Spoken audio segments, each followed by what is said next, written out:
আসসালামু আলাইকুম viewers, welcome back to my channel. Viewers, আজকে আমি খুবই মজাদার অ্যান্ড কুরকুরে একটি রেসিপি নিয়ে হাজির হয়েছি। এটা হলো ফুলকপির পাকোড়া। তো এই পাকোড়াটা কিভাবে তৈরি করা যায়, লেটস সি। ফুলকপির পাকোড়া তৈরির জন্য আমি এখানে ফুলকপি নিয়েছি, আর ফুলকপিটাকে আমি এভাবে কেটে নিয়েছি, দেখুন ভিউয়ার্স। আর ফুলকপিটাকে আমি ভালো করে ধুয়েও নিয়েছি।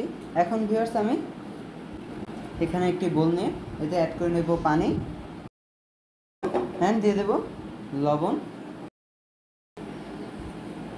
এখন ভিউয়ার্স, এই লবণ পানিতে আমি ফুলকপিগুলো ভিজিয়ে রাখবো। অনেক সময় হয় কি, ফুলকপির ভিতরে পোকা থাকে, সেক্ষেত্রে এই লবণ পানিতে ভিজিয়ে রাখলে পোকাগুলো চলে যায়। এখন ভিউয়ার্স, এটাকে আমি 10 মিনিটের মতো এভাবে রেখে দেব। ফুলকপিগুলোকে আমি ঝরিয়ে নিয়েছি পানি থেকে। এখন ভিউয়ার্স, এখানে মশলাগুলো অ্যাড করব। দিয়ে দেব মরিচ গুঁড়ো 1 চা চামচ, হাফ চা চামচের একটু বেশি হলুদ গুঁড়া, 1 চা চামচ ধনিয়া গুঁড়া, হাফ চা চামচ জিরা গুঁড়া।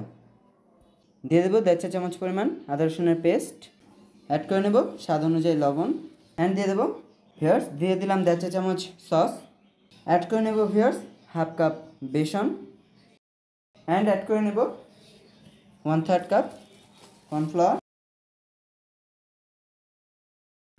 এখন ভিউয়ার্স, এই ইনগ্রেডিয়েন্টসগুলোকে আমি ভালো করে মেশাবো, অ্যান্ড অল্প অল্প করে পানি অ্যাড করব। ভিউয়ার্স, আমি চুলায় একটি প্যান বসিয়ে তেল গরম করে নিয়েছি। এখন ভিউয়ার্স, আমি এখানে সেই ফুলকপিগুলো দিয়ে দেব। ভিউয়ার্স, ভিডিওটা দেখতে দেখতে এখন একটি লাইক দিয়ে দিন। আর আমি এই কপির পাকোড়াগুলোকে লো আঁচে ভেজেছি, যাতে ফুলকপিটা প্রপারলি সিদ্ধ হয়ে যায়। ভিউয়ার্স, এখন ফুলকপির সিজন চলছে, আর এই ফুলকপির সিজনে পাকোড়া খাবো না তা কি হয়? আর তাছাড়া আমার চ্যানেলে ফুলকপির আরও অনেক রেসিপি আছে, আপনারা চাইলে সেগুলো দেখতে পারেন। আর ফুলকপিগুলো ভাজা হয়ে গেছে, এই পর্যায়ে আমি উঠিয়ে নেব। সো ভিউয়ার্স, তৈরি হয়ে গেল আমাদের এই মজাদার অ্যান্ড কুরমুরে ফুলকপির পাকোড়াটা।